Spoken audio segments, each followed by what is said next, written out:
आते हैं जी, ज़रा अपने नोट्स का एक दफ़ा जायज़ा ले लें। हमारे नोट्स में क्या लिखा हुआ है?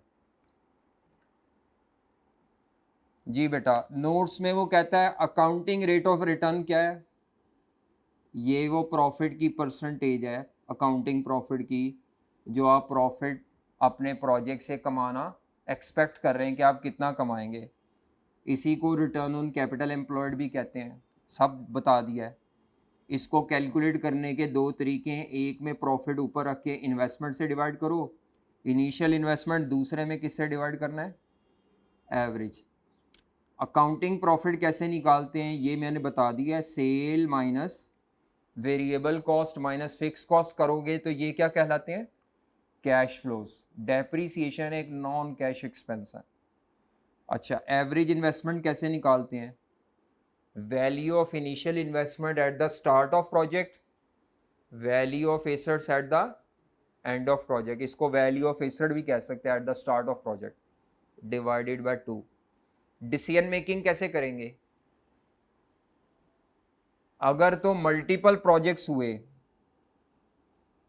अगर मल्टीपल प्रोजेक्ट्स हैं तो आपने वो प्रोजेक्ट सेलेक्ट करना है जिसकी एआरआर हाईएस्ट है। अगर एक प्रोजेक्ट का एक्सेप्ट या रिजेक्ट कहता है, एक प्रोजेक्ट हो, यहां पर एक प्रोजेक्ट हो, अगर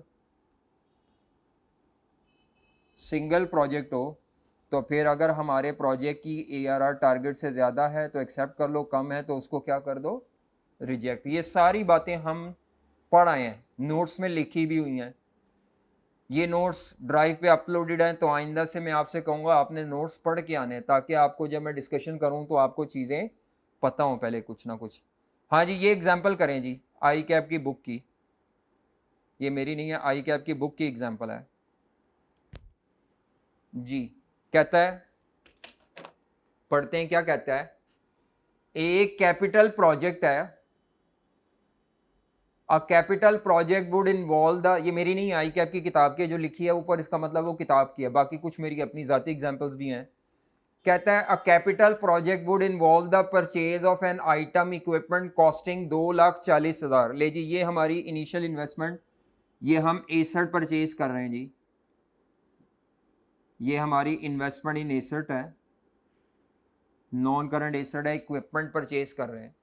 इक्विपमेंट की लाइफ 6 साल है, और आप उससे जो कैश फ्लोस कमाएंगे, आप जो उससे क्या कमाएंगे?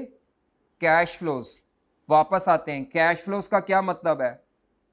कैश फ्लोस का मतलब है उसने सेल में से वेरिएबल कॉस्ट भी माइनस कर दी है, उसने फिक्स कॉस्ट भी माइनस कर दी हुई है, यहां तक वो आ चुका है एग्जामिनर आई कैप की किताब में, ठीक है।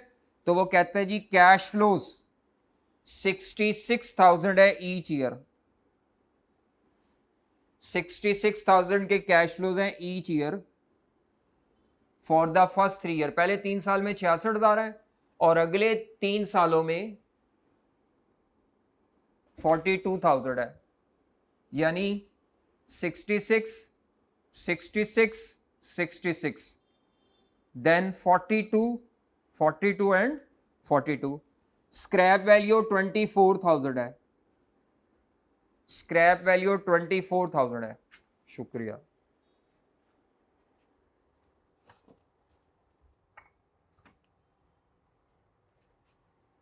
स्क्रैप वैल्यू 24,000 है जी बेटा। 6 साल बाद जो एसेट की स्क्रैप वैल्यू है वो 24,000 है। उसके बाद वो कहता है एडिशनल इन्वेस्टमेंट 40,000 रुपए की वर्किंग कैपिटल में भी रिक्वायर्ड होगी, 40,000 रुपए की। देखें यहां पे भी हम आए थे, वर्किंग कैपिटल की इन्वेस्टमेंट ये लिखा हुआ, करंट एसेट्स में जो इन्वेस्टमेंट है 40,000 रुपए की, यहां पे भी 40 आना है, यहां पे भी 40, ठीक है। तो 40,000 रुपए की वर्किंग कैपिटल में इन्वेस्टमेंट चाहिए। कहता है बिजनेस करंटली अचीव्स और return on capital employed measured from financial statement, ये कंपनी का प्रेजेंट टारगेट एआरआर है। कंपनी जो प्रेजेंट कमा रही है कम से कम उतना तो कमाना चाहेगी ना, तो ये आपको कंपनी की फाइनेंशियल स्टेटमेंट से टारगेट दिया हुआ है कि इससे कम नहीं कमाना कंपनी ने। तो डाटा आपको दिया है। आपसे पहले केस में वो कहते हैं एआरआर निकालो इनिशियल कॉस्ट लेकर, दूसरी दफ़ा एवरेज इन्वेस्टमेंट ले लें, ठीक है, और ये बताएं कि आपको ये प्रोजेक्ट करना चाहिए कि नहीं। करें जी, खुद करें आप, 10 मिनट है, खुद सॉल्व करें। देखें जी, क्वेश्चन को सॉल्व करना है, पहले मैं जानबूझ के उस अप्रोच पे जाऊंगा जो नॉर्मली कुछ स्टूडेंट जानबूझ के लेंथी वे पे चले जाते हैं।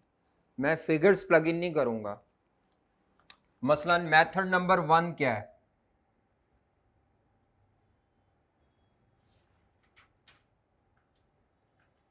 ए पार्ट के लिए अकाउंटिंग रेट ऑफ रिटर्न निकालना है एवरेज इन्वेस्टमेंट की इनिशियल इन्वेस्टमेंट की बेस पे, estimated average annual profit divided by initial investment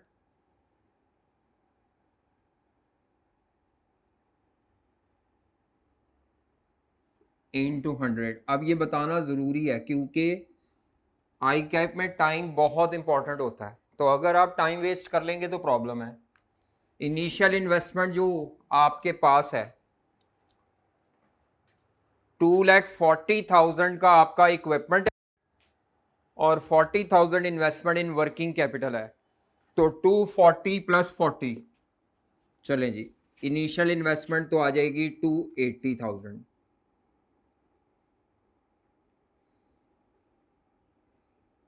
6 साल लाइफ है तो 6 साल का प्रॉफिट नहीं लेना, एवरेज प्रॉफिट लेना है। अब कुछ बच्चे यहां पर एवरेज प्रॉफिट के लिए क्या करेंगे, वो इस तरह 6 साल की इनकम स्टेटमेंट बनाने बैठ जाएंगे।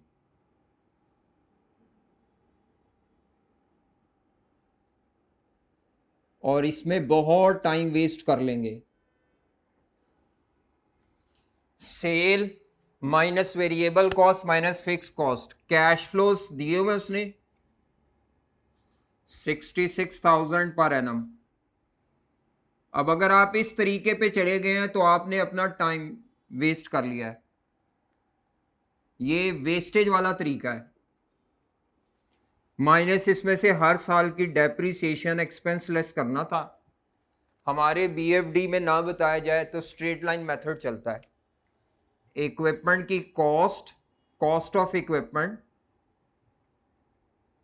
माइनस एस्टिमेटेड रेजिजुअल वैल्यू, 6 साल के एंड पे 24,000 का है, डिवाइडेड बाय 6 साल। 2,40,000 का equipment minus 24,000 estimated residual value या scrap value divided by life. तो अब आप इसको जब माइनस करेंगे तो एनुअल डेप्रिसिएशन आ जाएगी। कितनी आती है बेटा? 240 में से माइनस करें जी 24,000 पर एनम,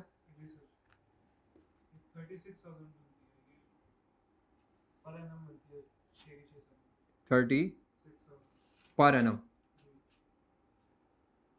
36,000 पर एनम।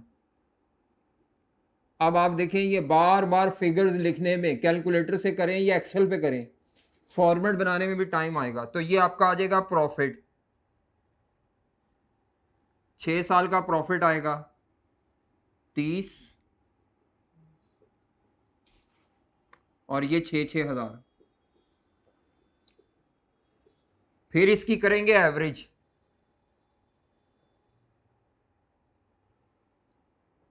कुछ बच्चे वर्किंग में इस पे चले जाते हैं जो बहुत टाइम वेस्टिंग है। एवरेज प्रॉफिट कैसे निकालेंगे? 30 प्लस 30 प्लस 30 90, और मेरा ख्याल है 108 आता है सारे सालों का total profit divided by 6 years.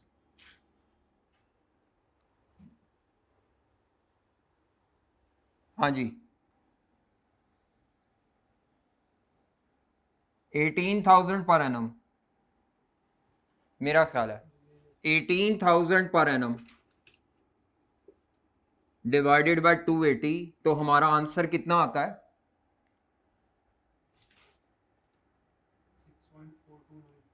6.43। बस 2 डेसिमल्स तक लिखते हैं आंसर।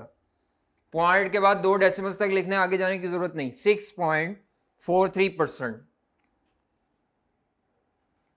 जी। प्रॉफिट निकाल लिया, इनिशियल इन्वेस्टमेंट पे डिवाइड कर लिया। अब क्योंकि आपने आई कैप में पेपर एक्सेल पे करना है तो ये तो टाइम बहुत ज़ाया होगा, तो ये method paper point of view से रिकमेंडेड नहीं है, वेस्टेज ऑफ टाइम है। अब यहाँ पे मैं वो मेथड करने लगा हूँ जो हमने बार बार करना है आइंदा से, एक्सेल पे जो हमारे लिए सूटेबल है। और ये तो वैसे हम क्लास में भी ऐसे ही करते थे पेपर पे, जब हम सिर्फ एक्सेल नहीं था।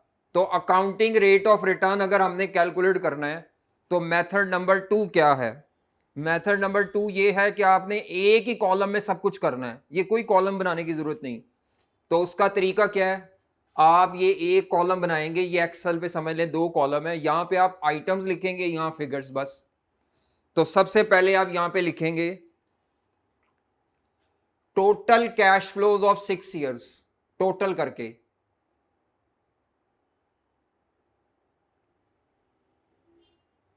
Total cash flows of 6 years वो कैसे आएंगे?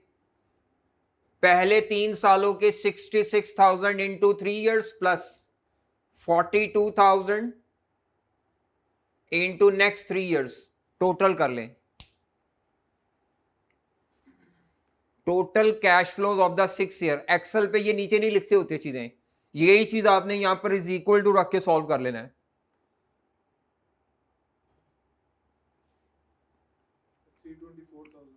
3,24,000 टोटल कैश फ्लोज का मतलब है ये सारे कॉलम जमा हो गए, माइनस एनुअल डेप्रिसिएशन लेस करने की जरूरत नहीं है। Total depreciation expense of 6 years, total depreciation expense of 6 years. ये टेबल अप्रोच चलानी है अब आपने अंदर जब भी करना है ARR, और इससे बाहर नहीं करना जी, एक्सेल पे जल्दी जल्दी होगा। तो टोटल डेप्रिसिएशन कैसे निकालेंगे? इक्विपमेंट की कॉस्ट थी 2,40,000 माइनस 24,000 करके लाइफ पे डिवाइड ही नहीं करना। अगर आप लाइफ पे डिवाइड करेंगे वो तो 1 साल की डेप्रिसिएशन निकल आएगी, फिर आप उसको इंटू 6 करेंगे, टाइम वेस्टेज है, जरूरत ही कोई नहीं। Cost of asset minus residual value करके लाइफ पे डिवाइड नहीं करना, टोटल 6 सालों की डेप्रिसिएशन निकल आएगी। ये डेप्रिशिएबल अमाउंट आ जाती है ना, तो डेप्रिसिएशन एक्सपेंस 2,16,000 शायद आता है ये, तो ये माइनस करें 2,16,000, तो ये जवाब आ जाएगा आपके पास टोटल प्रॉफिट ऑफ 6 साल, total accounting profit of 6 years. Time बचेगा। अगर आप में से किसी बच्चे ने यहां डिवाइडेड बाय 6 किया तो उसकी 1 साल की डेप्रिसिएशन निकलेगी, फिर उसको मल्टीप्लाई बाय 6 करके टाइम ज़ाया करना पड़ेगा।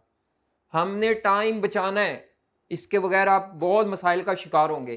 तो माइनस करें जी 3,24,000 में से 1,08,000 डिवाइडेड बाय लाइफ, 1,08,000 को डिवाइडेड बाय प्रोजेक्ट लाइफ करें जो कि 6 साल थी, तो ये आंसर आपके पास आ जाएगा एवरेज एनुअल प्रॉफिट, वही 18,000 आ जाता है। इससे आगे आपने नीचे फिर डिवाइड इनिशियल इन्वेस्टमेंट कर देनी है इसी टेबल में। इनिशियल इन्वेस्टमेंट, अब ये इनिशियल इन्वेस्टमेंट में क्या क्या आएगा? 2,40,000 का इक्विपमेंट था और 40,000 रुपया वर्किंग कैपिटल का था, तो टोटल इन्वेस्टमेंट 2,80,000 रुपए की थी, डिवाइडेड बाय 280 करके बाद में नीचे एक्सेल पे इंटू 100 भी कर लीजिएगा, तो ये परसेंटेज में आ जाएगा 6.43% ARR का answer. 18,000 divided by 280, 18,000 divided by 280, तो आपने ये सॉल्यूशन देखें जल्दी सॉल्व हो जाना, इससे आप अपना टाइम वेस्ट नहीं करेंगे। आइंदा कभी भी ये तरीका अडॉप्ट नहीं करना, इवन ये फॉर्मूला भी फॉलो नहीं करना। फॉर्मूला सिर्फ समझने के लिए, पढ़ने के लिए था। एक्सेल पे इसको इस्तेमाल करना हमारे लिए मुश्किल है, इवन पेपर में तो फॉर्मूला लिखने का भी टाइम नहीं होगा। इसीलिए आपने जब ये एक्सेल वाली इस तरह की अप्रोच अपनानी है तो कभी गलती नहीं होनी और जल्दी हो जाएगा आपका सोल्यूशन। तो ये 6 साल लाइफ थी, 6 ईयर्स थे। अब अगर मैंने एवरेज इन्वेस्टमेंट के लिए करना है, दोबारा सारा लिखने की जरूरत नहीं, यहां से शुरू करेंगे, average annual profit divided by average investment.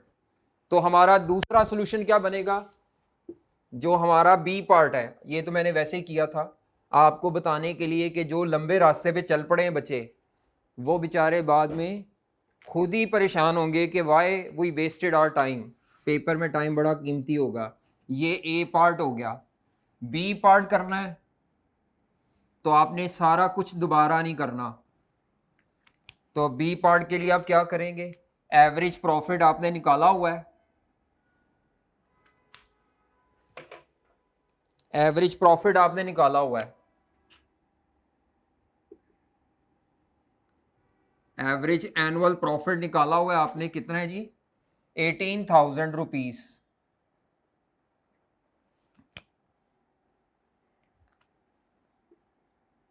Divided bye करना है आपने एवरेज इन्वेस्टमेंट,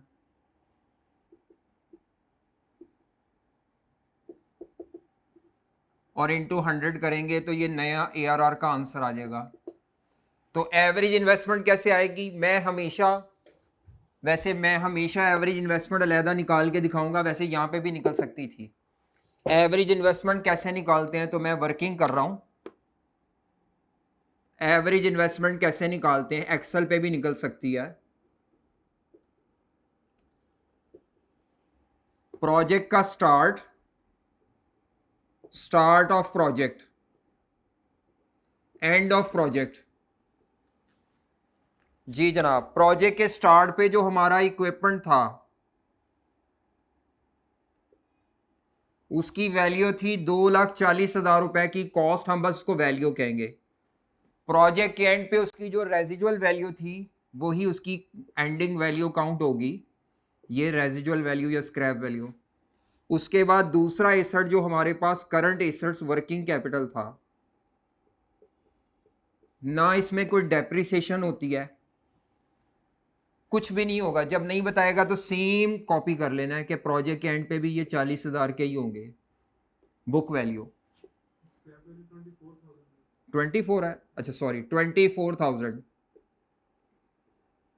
तो ये 64,000 की वैल्यू आती है, ये 280,000 की आती है। तो एवरेज क्या कैलकुलेट होगी, एवरेज होगी average investment 280 plus 64 divided by 2, 280 plus 64 divided by 2, 172,000। इधर हम ऊपर लिख देते हैं 172,000 एवरेज इन्वेस्टमेंट है। तो अब हमारा जो नया आंसर आएगा जी 280 प्लस 64, 280 प्लस 64 डिवाइडेड बाय 2, तो 172,000 एवरेज इन्वेस्टमेंट है। नजर आ रहा है, हाँ जी, 280 प्लस 64 डिवाइडेड बाय 2, 172,000 नया आंसर आ जाएगा बच्चे।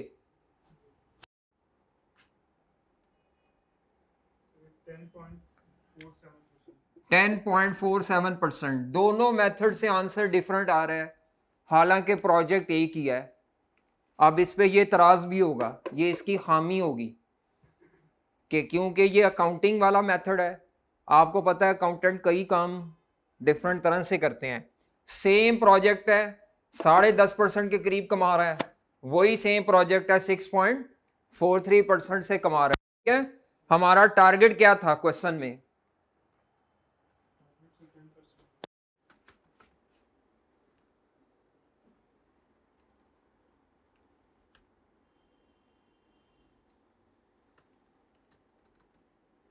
फिर सो जाता है वो, हाँ वही आएगा फिर से, टास्क मैनेजर खुलता है। हाँ जी जनाब, तो हमारा टारगेट ARR था 10%। अब सी पार्ट हमने करना है। सी पार्ट में उसने कहा है जनाब कि आप एडवाइस करें कि हमें ये इन्वेस्टमेंट करनी चाहिए कि नहीं। तो यहाँ पे हम अकाउंटेंट साहब जो हैं, हम अगर चाहते हैं कि ये इन्वेस्टमेंट ज़रूर हो, इससे हमारे बोनस प्रमोशन शायद अटैच हों, तो फिर हम वो मेथड अडॉप्ट करेंगे जिसमें आंसर 10% से ज़्यादा है। ठीक है, 10% था ना टारगेट, तो ये मेथड अडॉप्ट करोगे तो प्रोजेक्ट एक्सेप्ट होगा। अगर ये मेथड अडॉप्ट करोगे तो प्रोजेक्ट क्या होगा, रिजेक्ट होगा। तो हमारा सी पार्ट में रिकमेंडेशन है, रिकमेंड करना है। तो ARR जो पहली थी बेस्ड ऑन एवरेज इन्वेस्टमेंट, वो आंसर हमारा था 6.43%, और टारगेट जो था, जो अभी आपका चल रहा है फाइनेंशियल स्टेटमेंट में 10%, तो इसके मुताबिक तो project should not be undertaken, project नहीं करना चाहिए।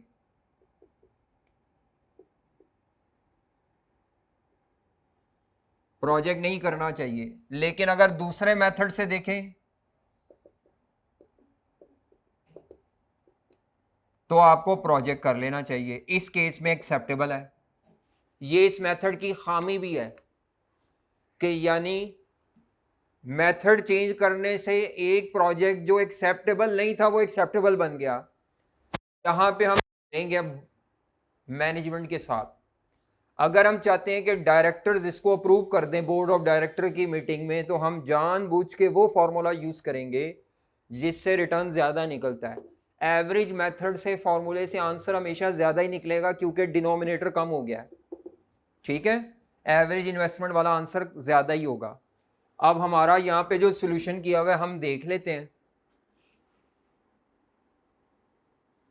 6.4% ठीक है, 4.3 है, यहाँ 10.5% है, और कहता है जी प्रोजेक्ट को नहीं करना चाहिए।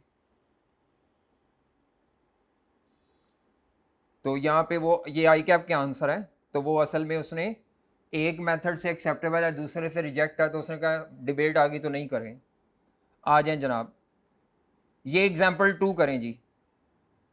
अब मैंने नहीं करवानी या आपने ही करनी है एग्जाम्पल 2 खुद, मैं सिर्फ आंसर टैली करूंगा। करें प्रैक्टिस, हमने क्लास में ही करनी है, घर में करने का टाइम सिर्फ 1 घंटा रिवाइज करेंगे आप जाके, या अगर कोई पास पेपर का या होमवर्क दिया होगा बस वो करेंगे।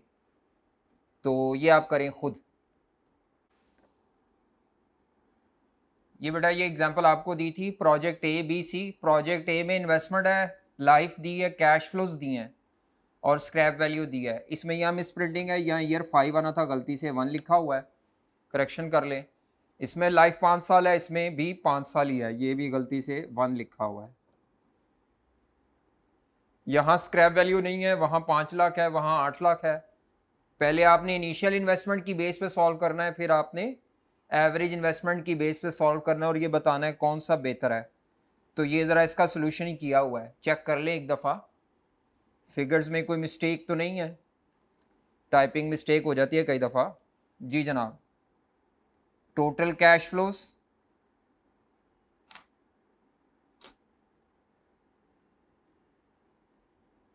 हाँ जी बिल्कुल ऐसे ही है। डेप्रीसिएशन 4500 जी, यही है। चले चेक कर लीजिएगा इसका सोल्यूशन, ज़रा वेरीफाई कर लें क्या कहते हैं।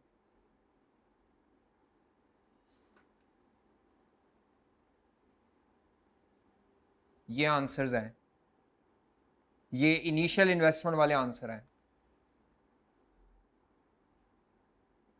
और उसके बाद एवरेज इन्वेस्टमेंट। कहाँ इशू आ रहा है बेटा? कैश फ्लो जो थे उसमें से ये माइनस करके मेरी अमाउंट डिफरेंट आ रही है प्रॉफिट की जो है। जी, किस प्रोजेक्ट में? सर जिस तरह से अगर प्रोजेक्ट प्रोजेक्ट बी में मैंने प्रॉफिट ही दिए हुए हैं, कैश फ्लोज नहीं दिए हुए। आपने रीडिंग गलत किया है, यहाँ जानबूझ के क्वेश्चन इस तरह बनाया गया है कि आपको मसला आए। प्रोजेक्ट बी के एक प्रॉफिट से एक दफा एवरेज लेवल करना जी, टोटल करके 1100 मेरे ख्याल से हाँ जी 5 पे डिवाइड करें 1100 बन रहे हैं जी, बिल्कुल ये 1100 बन रहे हैं। 1100 डिवाइडेड बाय 5, 220 जी सर 220 और ये आंसर आएगा डिवाइडेड बाय 2 मिलियन, ये 11% आ जाएगा। हाँ जी, इसको करेक्ट कर लेंगे। चलें, ये 1100 आता है, ये फिर नीचे भी 1100 ही आएगा।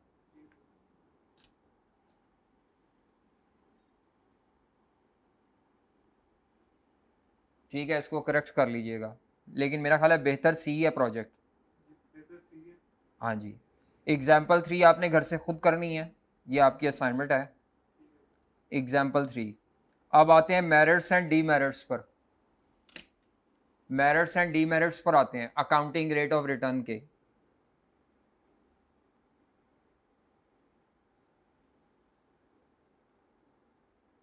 मेरिट्स एंड डीमेरिट्स पर आते हैं, तो सबसे पहले बेटा लिखा गया है अकाउंटिंग रेट ऑफ रिटर्न की सबसे पहली खूबी उसने ये लिखी है कि ये आसान है कैलकुलेट करना, बहुत ज़्यादा कोई कॉम्प्लेक्स कैलकुलेशन नहीं है और हर मैनेजर इसको आसानी से समझ सकता है। दूसरा फ़ायदा, simple to calculate and simple to understand. क्यों समझ सकता है? क्योंकि आपने रेशो का चैप्टर कभी अकाउंटिंग में पढ़ा होगा, तो रेशो के चैप्टर में जो रॉस होती है वो परफॉर्मेंस ऑफ द कंपनी के लिए इस्तेमाल होती है। रॉस का फॉर्मूला भी यही होता है, PBLT ओवर कैपिटल एम्प्लॉयड, तो ये उसी तरह का है फॉर्मूला। ऊपर प्रॉफिट रखना है, नीचे एसेट्स में जो इन्वेस्टमेंट है। तो जिन लोगों ने अकाउंटिंग पढ़ी है या अकाउंटिंग रेशियोज पढ़ी हैं उनको ये आसानी से समझ आ जाता है। तीसरी इसका फ़ायदा ये है कि इसमें होल लाइफ के बेनिफिट्स और कॉस्ट लिए जा रहे हैं। ये जब मैं आपको आगे पे बैक पीरियड करवाऊंगा ना, ये उसकी लिमिटेशन होगी, उसमें सारी लाइफ के कैश फ्लोज कंसिडर नहीं करेंगे, यहाँ पे होल लाइफ के बेनिफिट्स कंसिडर होते हैं। और चौथा, डिफरेंट साइज के प्रोजेक्ट्स को बड़े आराम से आप कंपेयर कर सकते हैं क्योंकि आपका आंसर परसेंटेज में है। देखिए, मिसाल के तौर पर मैं आपसे कहता हूँ एक प्रोजेक्ट ए है, बी है। प्रोजेक्ट ए में प्रॉफिट है 2 लाख और प्रोजेक्ट बी में प्रॉफिट है 2,50,000। दोनों में जो इन्वेस्टमेंट है वो 1 मिलियन है।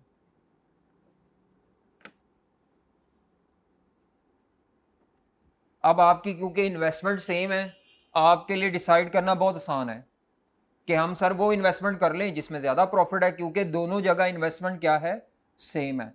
मसला कहाँ पे आएगा? जहाँ प्रॉफिट भी डिफरेंट होंगे और इन्वेस्टमेंट भी डिफरेंट होगी। हो सकता है कि ये मैं 1 मिलियन की जगह है मैं यहाँ पर आपको दे देता 1.5 मिलियन। अब आपका प्रॉफिट भी वेरी कर रहा है और इन्वेस्टमेंट की अमाउंट भी चेंज हो रही है बेटा। यहाँ पर अब आप खाली प्रॉफिट की अमाउंट से फैसला नहीं कर पाएंगे, इसीलिए आप क्या करेंगे, प्रॉफिट को इन्वेस्टमेंट पे डिवाइड करके जब इनटू 100 करेंगे तो फिर इन दोनों प्रोजेक्ट्स को हम like with like comparative position पे ले आएंगे। जितनी भी परसेंटेजेस होती हैं ना, उनका फ़ायदा ये होता है कि आप प्रोजेक्ट ए और बी की फिगर्स को बड़े आराम से कंपेयर कर सकते हैं। अब अदरवाइज आपके लिए कंपैरिजन मुश्किल था अनलेस कि दोनों इन्वेस्टमेंट सेम होती। मेरा ख्याल है ये आ जाएगा शायद 20%, 2 लाख डिवाइडेड बाय 1 मिलियन, और ये आपके पास आ जाएगा 16.67%। हाँ जी 16 डिवाइड करके 16.67%। Now we can easily compare. इसको पढ़ते कैसे हैं? 100 रुपया इन्वेस्ट करके हम इसमें 20 रुपया कमा सकते हैं प्रोजेक्ट ए में, और वही 100 रुपया अगर हम प्रोजेक्ट बी में इन्वेस्ट करें तो हम 16.67 कमा सकते हैं। तो ये वाला प्रॉफिट की फिगर मिसलीडिंग थी। आपने क्या करना है, जब आप प्रॉफिट को डिवाइडेड बाय इन्वेस्टमेंट करते हैं तो छोटे प्रोजेक्ट का प्रॉफिट, छोटे प्रोजेक्ट की इन्वेस्टमेंट, साइज का डिफरेंस खत्म हो गया। ये साइज में छोटा प्रोजेक्ट है, ये साइज में बड़ा प्रोजेक्ट है। जब आपने इनको आपस में डिवाइड कर लिया तो साइज का डिफरेंस रिमूव हो गया। ये इसका एडवांटेज है। तो 4 एडवांटेजेस हैं। आई कैप ने अपनी किताब में 2 लिखे हुए हैं सिर्फ, एक इजी टू कैलकुलेट है और इजी टू अंडरस्टैंड है। ये 2 एक्स्ट्रा मैंने लिखे हैं कहीं ना कहीं से, पास पेपर से और ACCA से। कहीं ना कहीं आ जाएंगे ये डिस्कशन में पास पेपर में कि पे बैक पीरियड का खामी है कि उसमें कुछ सालों के बेनिफिट लेते हैं, तो एआरआर में सारे सालों के बेनिफिट्स और कॉस्ट लेते हैं, ये उसका एडवांटेज हो गया। उसके बाद साइज का गैप ख़त्म हो जाता है। हाँ जी, इसके डिसएडवांटेजेस काफ़ी ज़्यादा है। तो आपको क्या करना है, ये जो हेडिंग्स होती हैं ये याद करनी है, बाकी अंदर एक्सप्लेनेशन आपको समझ आनी चाहिए। पेपर में अगर वो आपको लिखने को कहेगा तो आपने अपने अल्फाज में लिखना है, आपको अंदर एक्सप्लेनेशन याद करने की ज़रूरत नहीं है, आपको सिर्फ ये हेडिंग याद होनी चाहिए। तो सबसे पहला इसका डिसएडवांटेज क्या है, मैंने आपको कहा था हमारे सब्जेक्ट का ऑब्जेक्टिव है शेयर होल्डर वेल्थ मैक्सिमाइजेशन, कि शेयर की मार्केट वैल्यू में कितना इजाफा होगा। तो इसका आंसर क्योंकि परसेंटेज में है, तो अकाउंटिंग रेट ऑफ रिटर्न का जो मेथड है ये हमें ये नहीं बताता कि हमारी कंपनी के शेयर्स की मार्केट वैल्यू में कितना इंक्रीज आएगा जब ये प्रोजेक्ट आप करेंगे। तो ये method share holder wealth maximisation के ऑब्जेक्टिव के साथ लिंक्ड नहीं है। कोई मेथड, जो भी मेथड मैं करवाऊंगा मैं साथ साथ ये बताता जाऊंगा। एनपीवी एक मेथड है, एनपीवी एक मेथड है जिसके अंदर ये खूबी पाई जाती है कि उसकी वजह से हम ये देख सकते हैं कि शेयर्स की मार्केट वैल्यू कितनी बढ़ सकती है। बाकी तमाम मेथड में ये फ्लॉ ही होगा कि शेयर होल्डर की वेल्थ मैक्सिमाइजेशन के मुतालिक ये कोई गाइडेंस नहीं दे रहा। या तो इसका आंसर होता ना फॉर एग्जांपल 2 मिलियन रुपीस में 2 मिलियन रुपीस आंसर होता, तो फिर हम ये कह सकते थे कि शायद ये इन्वेस्टमेंट करने से आपके शेयर्स की मार्केट वैल्यू 2 मिलियन से बढ़ेगी। हमारा तो आंसर है ही परसेंटेज में, और ये जो परसेंटेज वाले मेथड होंगे या जो रुपीज़ वाले मेथड नहीं होंगे, तमाम उन मेथड्स में ये खामी पाई जाएगी कि शेयर होल्डर की वेल्थ में मैक्सिमाइजेशन को गाइड नहीं कर रहे। दूसरा इसमें क्या प्रॉब्लम है, कॉम्प्यूटेशनल वेरिएबिलिटी का मतलब क्या है, दो मेथड है, कभी नीचे इनिशियल इन्वेस्टमेंट रख लेते हैं, कभी क्या रख लेते हैं, एवरेज इन्वेस्टमेंट। तो इसका कोई मेथड फिक्स नहीं है, ये तो आप जो मर्जी मेथड लगा लें, ये डिबेट है, कंफ्यूजन क्रिएट होती है इससे। मसलन मैं आपको सिर्फ ये कह दूं कि एआरआर कैलकुलेट करें, तो आपका अगला सवाल होगा सर जी बेस में क्या रखें, और मैं कह दूं यार अपनी मर्जी से जो मर्जी रख ले, तो इसका मतलब है आप इनिशियल इन्वेस्टमेंट वाले से करेंगे तो प्रोजेक्ट रिजेक्ट हो सकता है, दूसरे से एक्सेप्ट। तीसरा, अकाउंटिंग प्रॉफिट इस्तेमाल होते हैं इस मेथड में, और अकाउंटिंग प्रॉफिट को मैनिपुलेट किया जा सकता है। अकाउंटिंग प्रॉफिट निकालने में नॉन कैश आइटम्स होती हैं, अकाउंटिंग प्रॉफिट निकालने में जजमेंट्स इस्तेमाल हुई होती हैं, एस्टिमेट्स होते हैं, इसीलिए cash flows are more realistic than profits. ये याद रखना है, ये नारा हमारे सब्जेक्ट में बार बार बोला जाएगा, cash flows are more realistic than profit, because profit में एस्टिमेशंस हैं, नॉन कैश आइटम्स हैं, प्रॉफिट मैन्युपुलेट भी हो सकता है। आप इन्वेंट्री वैल्यूशन मेथड चेंज करें, फाइफो ऐप को, प्रॉफिट चेंज आ जाएगा। चौथा नुकसान इसके क्या है, प्रॉफिट में मैन्युपुलेशन होती है। तो यहाँ ऊपर वाले पॉइंट में वो कहता है प्रॉफिट एक्रूअल बेसिस पे कैलकुलेट किया जाता है, ठीक है, वो मैन्युपुलेशन का नीचे बता दिया है। ऊपर वाले पॉइंट में फिर वो क्या कह रहा है कि जब आप प्रॉफिट निकालते हैं एक्रूअल बेसिस पे, तो आपकी जेब से इन्वेस्टमेंट के वक्त पैसे कैश में जा रहे हैं, और आप जो बेनिफिट काउंट कर रहे हैं वो एक्रूअल बेसिस पे कर रहे हैं, ये कोई रियलिस्टिक बात नहीं है। ये ऊपर उसने कहा हुआ है, नॉन कैश आइटम की वजह से एक्रूअल बेसिस पे प्रॉफिट निकाल लेना हमारी डिसीजन मेकिंग को मिसलीडिंग कर देता है। उसके बाद टाइम वैल्यू ऑफ मनी इसमें इग्नोर्ड है जी। Time value of money ignored का क्या मतलब है, उसने एग्जांपल दिया है, उसने कहा है कि आपकी इन्वेस्टमेंट है,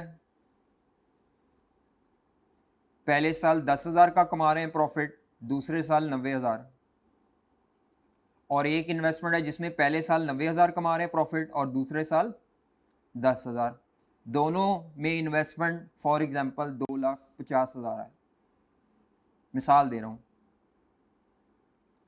अब ये जो इन्वेस्टमेंट है दोनों में तो 2 साल में लाख लाख ही कमाना है आपने, और एवरेज आपका प्रॉफिट क्या निकल आएगा, 50,000 एवरेज प्रॉफिट, जब 2 पे डिवाइड कर देंगे इसको। तो हमें तो ये दोनों एक जैसी लग रही हैं, हालांकि टेक्निकली स्पीकिंग जिस इन्वेस्टमेंट में आपको जितनी जल्दी कैश फ्लोज मिलेंगे, प्रॉफिट्स आएंगे, वो उतनी बेहतर है। टेक्निकली स्पीकिंग ये वाली बेहतर है। प्रोजेक्ट बी में 90,000 पहले साल आ रहा है और प्रोजेक्ट ए में 90,000 दूसरे साल आ रहा है। जितनी जल्दी कमाई आती है वो उतनी सर्टन होती है, वो उतनी बेनिफिशियल होती है। तो हमारा जो ARR का मेथड है वो ये जो टाइमिंग का डिफरेंस है इसको वो कंसिडर नहीं कर रहा, वो इन दोनों को सेम समझेगा। टेक्निकली स्पीकिंग इसमें जो प्रोजेक्ट बी होगा ना वो ए से बेहतर होगा, लेकिन उसके लिए मुझे कोई ऐसा मेथड इस्तेमाल करना पड़ेगा जिसमें ये टाइमिंग का जो फ़र्क आ रहा है इसको अकाउंट फॉर किया जाए, वो NPV है। अच्छा, लैक ऑफ एब्सोल्यूट रिटर्न का मतलब क्या है? अगर मैं आपके सामने परसेंटेज रख दूं तो आपको ये पता ही नहीं चलेगा कि कितना फायदा हो रहा है।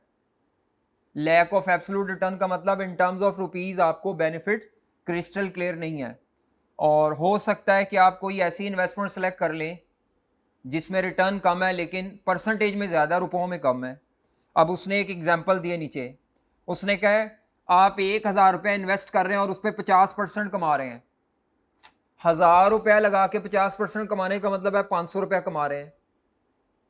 उसके मुकाबले में एक इन्वेस्टमेंट है जिसमें आप 1 मिलियन लगा रहे हैं और 1 मिलियन पे 20% कमा रहे हैं।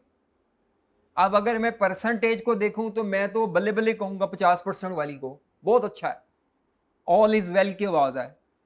ओ भाई आप अमाउंट तो देखें, जब हम 1,000 रुपए की इन्वेस्टमेंट पे 50% कमा रहे हैं तो 500 रुपए का प्रॉफिट।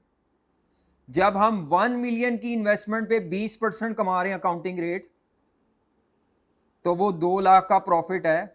तो एक्चुअली हम तो परसेंटेजेस की बेस पे फैसला करेंगे और हम कहेंगे जनाब यही बेहतर है। हालांकि ये इस मेथड की खामी है कि इसमें जो प्रॉफिट की अमाउंट है रुपीज़ में वो अहमियत नहीं दी जा रही। सिर्फ परसेंटेज को दे के हम कहते हैं जी छोटा प्रोजेक्ट है, बड़ा प्रोजेक्ट है, जो भी है जिसकी परसेंटेज ज़्यादा वो बेहतर है, चाहे उसमें कमाई बस इतनी सी हो। तो ये इस मेथड की खामी है कि इसमें रुपीज़ को, एब्सोल्यूट वैल्यूज़ को, इनको बोलते हैं एब्सोल्यूट वैल्यूज़, एब्सोल्यूट रिटर्न, और जब परसेंटेज में निकालते हैं तो इसको बोलते हैं रिलेटिव रिटर्न। कोई भी ऐसा मेथड जिसका जवाब परसेंटेज में होगा उसमें ये खामी लिखी जाएगी कि एब्सोल्यूट फिगर इसमें छुप जाती हैं और आप अपने फैसले में छुपी हुई फिगर को इग्नोर करेंगे तो अच्छा फैसला नहीं होगा। ये अच्छा नहीं है फैसला। हम पता है किसको प्रेफर कर देंगे ARR की बेस पे? हाँ जी, हम ARR की बेस पे पता है किसको प्रेफर कर देंगे? हम इस इन्वेस्टमेंट को सिलेक्ट कर लेंगे जिसका रिटर्न कितने परसेंट है? 50% है। वो 50% रिटर्न, ओ भाई उसमें देखो तो सही इन्वेस्टमेंट कितनी है पीछे। आखिरी डिसएडवांटेज क्या है कि जो आपका टारगेट ARR सेलेक्ट करना है वो मैनेजमेंट ने करना होता है, उसके लिए कोई हार्ड एंड फास्ट रूल नहीं है, कोई इकोनॉमिक रैशनल नहीं है, कोई लॉजिक नहीं है, मैनेजमेंट अपनी मर्जी से तय करेगी। तो ये इसके ऊपर डिबेट होती है। कोई रैशनल इकोनॉमिक बेसिस नहीं है जिसकी बेस पर वो तय किया जाए, तो ये हमेशा डिबेटेबल होगा। कोई मैनेजर डायरेक्टर कहेगा नहीं 10% कम है, थोड़ा ज़्यादा रखो, कोई कहेगा नहीं 10% भी ज़्यादा है, इसीलिए ये डिबेटेबल है। तो ये सारे जो मैं एडवांटेजेस बता रहा हूँ इसमें ये हेडिंग सिर्फ मैंने दी हैं, बाकी ये ICAP की किताब में से ही सारा लिया हुआ है। ठीक है, तो आप अगर इसको पढ़ के हेडिंग याद रख लें और बाकी अपने अल्फाज में लिख दें तो आपको इसकी खामियां समझ आ जाएंगी। अब आते हैं दूसरे मेथड की तरफ। यहां तक कोई सवाल है तो पूछ लें। जी जनाब, एनी क्वेश्चन? सर ये क्वेश्चन सॉल्व करने के हवाले से सवाल करना है कि जो ब्रैकेट में नीचे हमने लिखा होता है ये एक्सेल पे नहीं लिखना, एक्सेल में लिखने की जरूरत वो फॉर्मूले के अंदर उधर आ जाएगा, नहीं। जी वहां लिखें। ठीक हो एक्सेल पे जब लिखना है तो फिर वो आपने ये नीचे नहीं लिखनी चीज़ें। ठीक हो। आ जाए जी अगला मेथड। और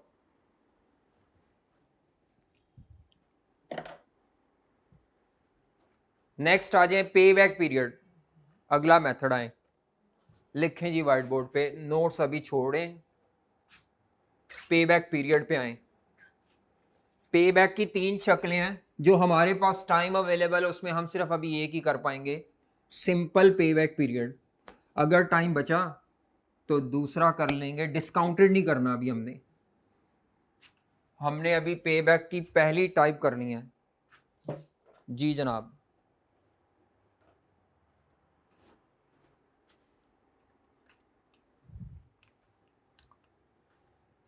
लिखें जी, पे बैक पीरियड,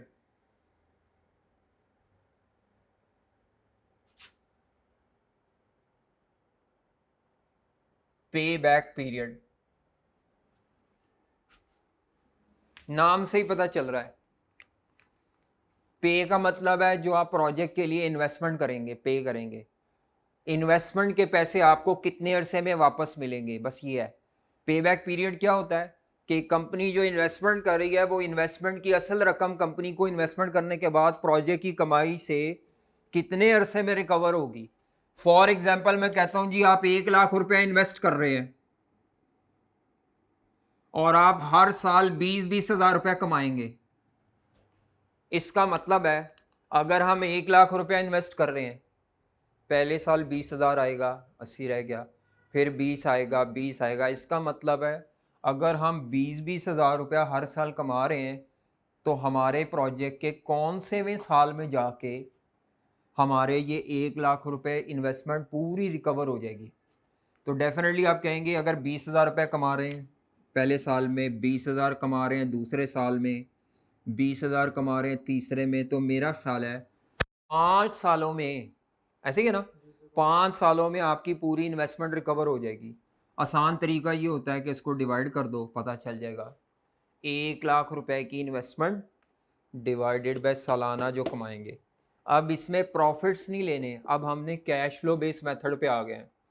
तो पे बैक पीरियड पे आएंगे जब, तो सबसे पहले आ जाए जी इसकी डेफिनेशन क्या है, पे बैक पीरियड क्या होता है। पे बैक पीरियड क्या होता है, तो ये होता है टाइम पीरियड, सालों में महीनों में जो भी है, टाइम पीरियड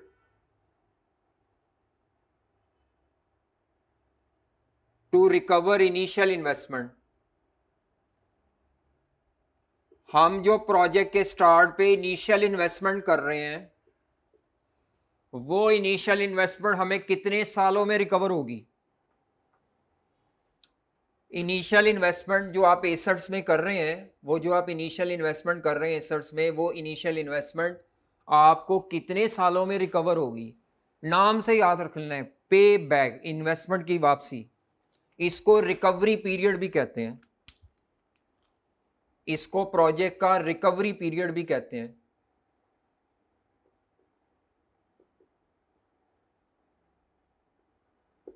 जी, इसको प्रोजेक्ट का रिकवरी पीरियड भी कहते हैं। अगली चीज आती है, इसको कैलकुलेट कैसे करना है, पे बैक पीरियड को कैलकुलेट कैसे करते हैं। अगली चीज है हाउ टू कैलकुलेट। तो इसमें दो सिचुएशन है। अगर आप प्रोजेक्ट से हर साल सेम अमाउंट कमा रहे हैं, सेम अमाउंट, जैसे मैं यहाँ 20 हजार 20 हजार 20, सेम अमाउंट कमा रहे हो तो इसको बोलते हैं annuity cash flows. Same amount हर साल कमा रहे हो तो उसको एन्युटी कैश फ्लोज कहते हैं, या इवन कैश फ्लोज भी कहते हैं। इवन कैश फ्लोज कमा रहे हो हर साल, अगर हम इवन कैश फ्लोज कमा रहे हो बच्चे, तो फिर हमारा फॉर्मूला होता है, पे बैक पीरियड का फॉर्मूला होता है, pay back period is equal to यही वाला, इनिशियल इन्वेस्टमेंट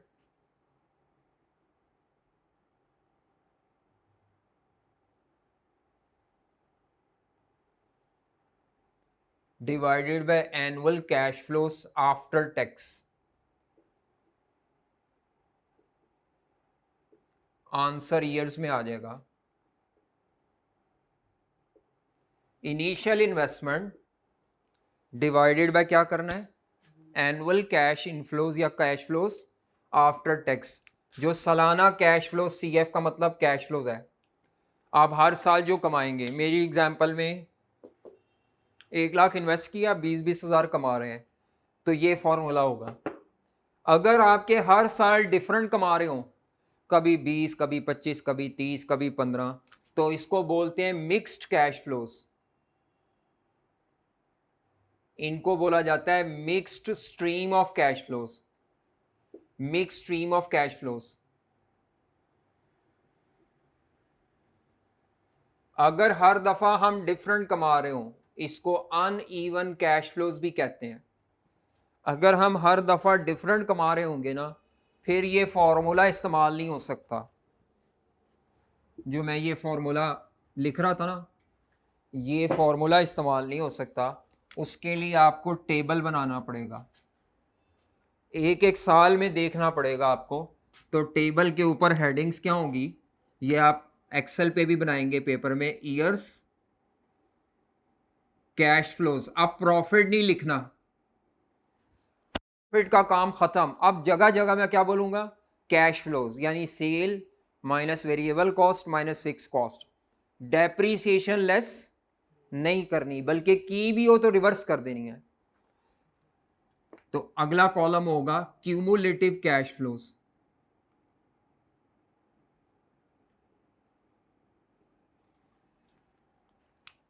मिसाल के तौर पर आज आप 1 लाख रुपया इन्वेस्ट कर रहे हैं,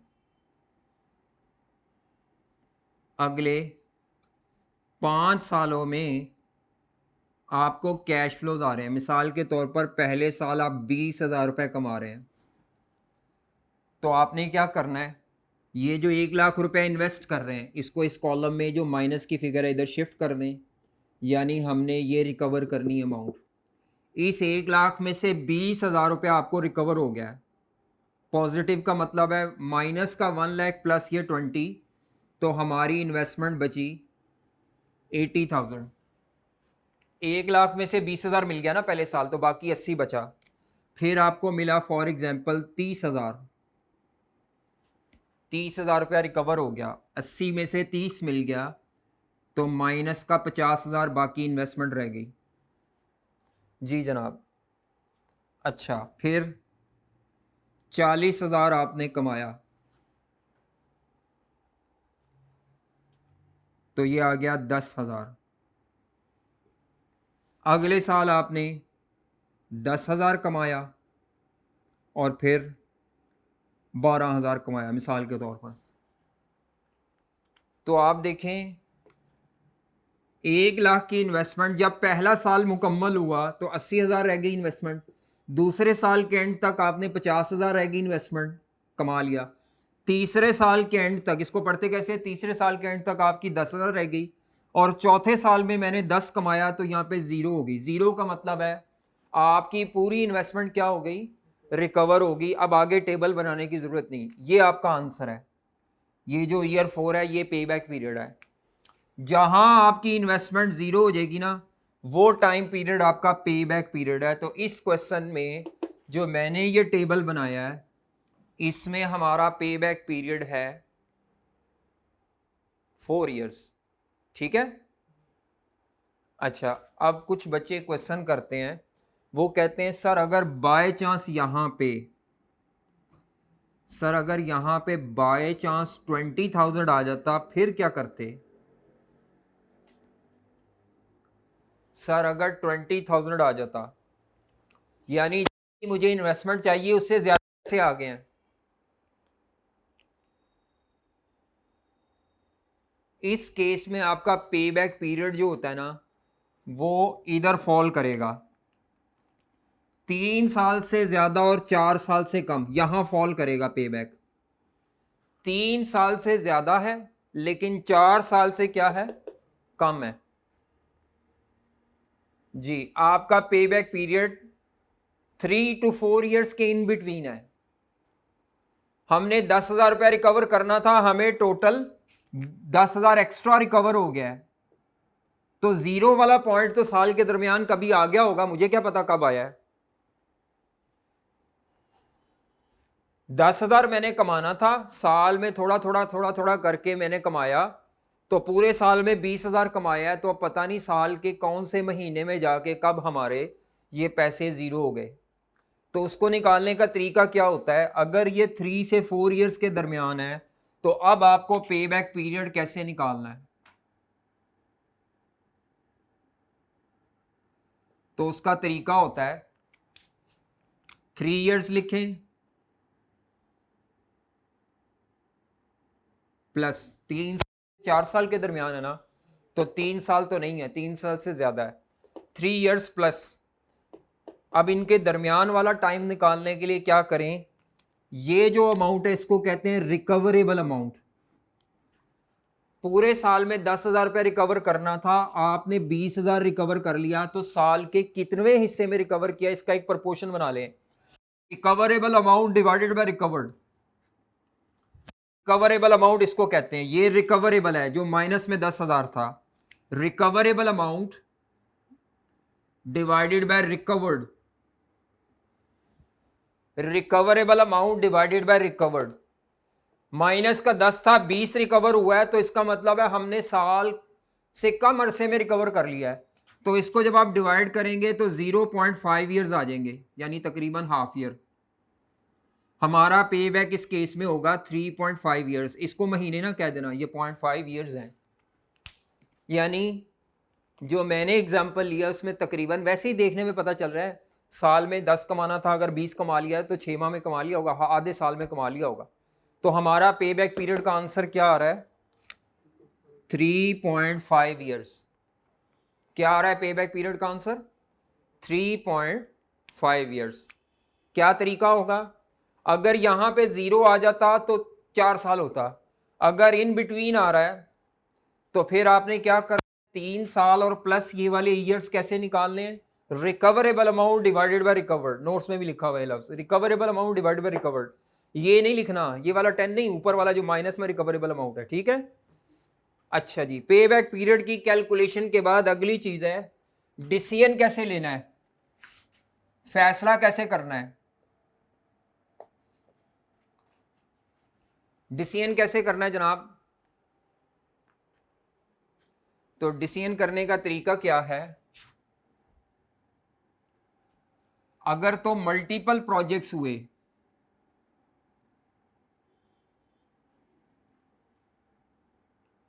अगर मल्टीपल प्रोजेक्ट्स हुए तो आपने उनको आपस में कंपेयर करना है, मल्टीपल प्रोजेक्ट्स हुए तो आपने उनको कंपेयर करना है।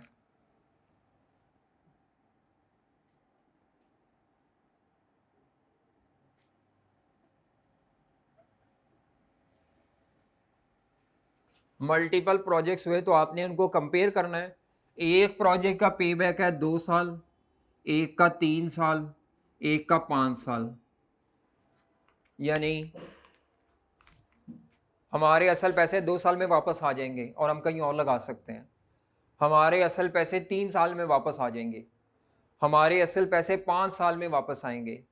याद रखें, जितने थोड़े अरसे में पैसे वापस आएंगे उतना आप अट्रैक्ट होंगे। पे बैक के मुताबिक जितना थोड़ा टाइम पीरियड होगा वो आपके लिए बेहतर है, तो इसमें वो प्रोजेक्ट बेहतर होगा जिसका पे बैक सबसे शॉर्टेस्ट है, शॉर्टेस्ट पे बैक बेहतर होता है, क्योंकि आपका प्रोजेक्ट उतनी जल्दी आपके असल पैसे वापस कमा के दे रहा है। जिस प्रोजेक्ट का पे बैक सबसे छोटा है वो हमारा बेहतर है, क्यों, पैसे जल्दी वापस आ रहे हैं। इधर हमारे असल पैसे 2 साल में आ रहे हैं तो कहीं और लगा देंगे, इधर 5 साल में आएंगे तो आपके पैसे 5 साल के लिए ब्लॉक हो गए प्रोजेक्ट। अच्छा, अगर एक प्रोजेक्ट हुआ तो इधर भी वही काम होगा, अगर एक प्रोजेक्ट हुआ, अगर एक प्रोजेक्ट हुआ तो फिर आप क्या करेंगे, आपने जो प्रोजेक्ट का पे बैक कैलकुलेट करना है वो टारगेट दिया होगा, जो प्रोजेक्ट का पे बैक आप निकालेंगे अगर वो टारगेट से कम है या बराबर है, कम होना चाहिए, टारगेट पे बैक से कम है तो प्रोजेक्ट एक्सेप्ट होगा। प्रोजेक्ट कब एक्सेप्ट होगा, अगर हमारा जो कैलकुलेटेड पे बैक है, जो हमने कैलकुलेट किया है वो कम है टारगेट पे बैक से, तो प्रोजेक्ट एक्सेप्ट होगा। वाइस वर्सा प्रोजेक्ट क्या होगा, रिजेक्ट हो जाएगा, नहीं करना। चले जी, एग्जाम्पल्स पे आना है। नोट्स इसके आपने खुद पढ़ लेने हैं, नोट्स इसके आपने खुद पढ़ लेने हैं, ठीक है, एक दफा पढ़ लें जरा खुद जी, नोट्स पढ़ लें, पे बैक पीरियड की डेफिनेशन लिखी हुई है।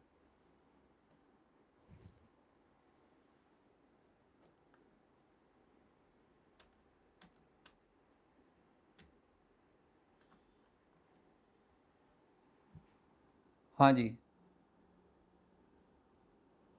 ये है time period to recover, initial recovery period भी कहते हैं, सब कुछ है। इक्वल कैश फ्लोज हो तो इसको इक्वल कैश फ्लोज को मैंने कहा है, एन्युटी कैश फ्लोज भी कहते हैं।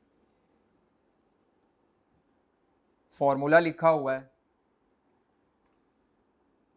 ये फॉर्मूला पढ़ लिया हमने। अच्छा जी, नीचे एग्जांपल दी। फिर ये अनइवन कैश फ्लोज के लिए टेबल सा बनाया हुआ है। अब इधर देखिए, ये रिकवरेबल अमाउंट है और ये रिकवर्ड है। यहाँ पे आपका जो पे बैक पीरियड होगा वो 3 पॉइंट समथिंग ईयर होगा। Recoverable amount 15,000 divided by recovered, क्या आंसर आता है? 3.6% नहीं, 3.67 ईयर्स, ईयर्स में आना है, पे बैक पीरियड है, ARR नहीं है, ये आंसर है। अच्छा जी, ये दो नोट बड़े इंपॉर्टेंट है। पहला नोट क्या लिखा है, आपके पे बैक पीरियड में कैश फ्लोज आफ्टर टैक्स लिए जाते हैं, बिफोर टैक्स नहीं। जो एनुअल कैश फ्लोज लेने हैं ना, एनुअल, वो क्या लेने हैं? After tax. दूसरा मसला क्या है, वो कई दफा आपको प्रॉफिट दे देगा, यानी आई कैप क्या करेगा, आपको प्रॉफिट दे देगा। हमें पता है sale minus variable cost minus fix cost equal to cash flow होता है, माइनस डेप्रिसिएशन करो तो प्रॉफिट आता है। अब हमें कैश फ्लोस चाहिए। अगर आई कैप आपको प्रॉफिट दे दे तो उसने आपको धोखा दिया है।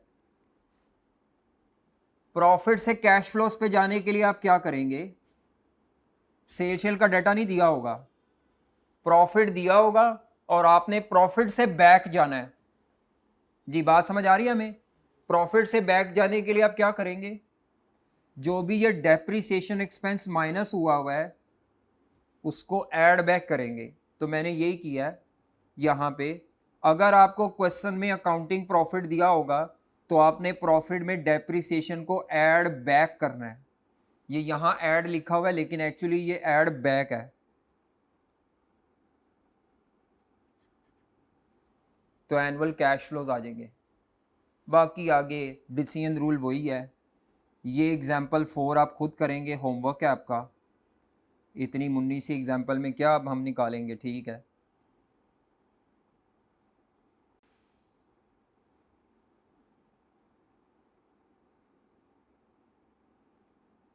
एग्जाम्पल 5 करें खुद, बस ये एग्जाम्पल हमने करनी है। बाकी एग्जाम्पल 6 भी आपका होमवर्क है, कल बात करेंगे।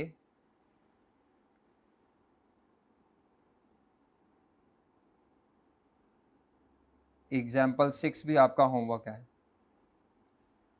तो आज मैंने कौन कौन से एग्जाम्पल होमवर्क दिया है, एग्जाम्पल 6 ये 1 घंटे में मैक्सिमम हो जाएंगी। रात को कर लें, सुबह ऑफिस जाने से पहले कर लें। ये फ़िलहाल अभी करें बस एग्जाम्पल 5, और फिर हम क्लास वाइंड अप कर रहे हैं। बस एग्जाम्पल 5 आप सॉल्व कर लें, फिर हम क्लास वाइंड अप कर रहे हैं। करें जी, खुद करें आप जी। प्रोजेक्ट ए का पे बैक पीरियड आता है, टैली कर ले ज़रा। प्रोजेक्ट ए का पे बैक पीरियड है 5 years. Initial investment divided by annual cash flow 5 year.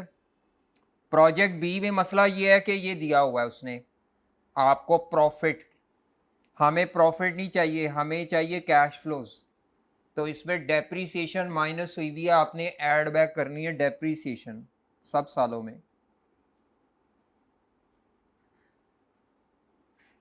तो जब आप प्रॉफिट में डेप्रिसिएशन ऐड बैक करेंगे तो ये कैश फ्लोज आ जाएंगे, और फिर इससे 3 साल पे बैक आता है।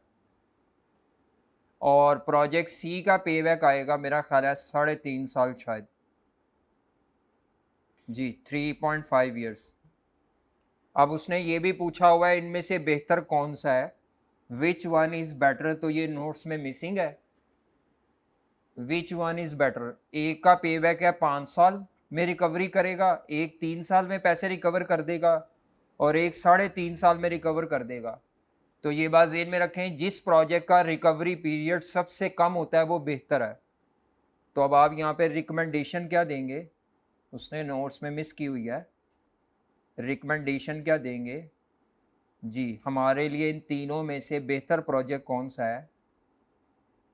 प्रोजेक्ट बी इज़ बेटर, क्योंकि उसका रिकवरी पीरियड सबसे शॉर्ट है।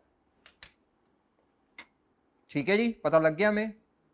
बस होमवर्क मैं रिवाइज कर देता हूँ ज़रा शुरू से।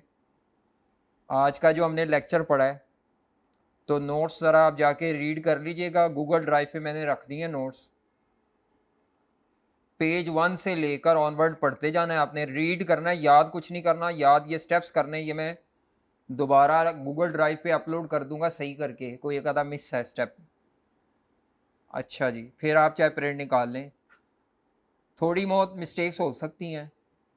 तो अकाउंटिंग रेट ऑफ रिटर्न की एग्जांपल हमने 1 कर ली थी, 2 भी कर ली थी, ये 3 आपका होमवर्क था। एग्जाम्पल 3 आपका होमवर्क था।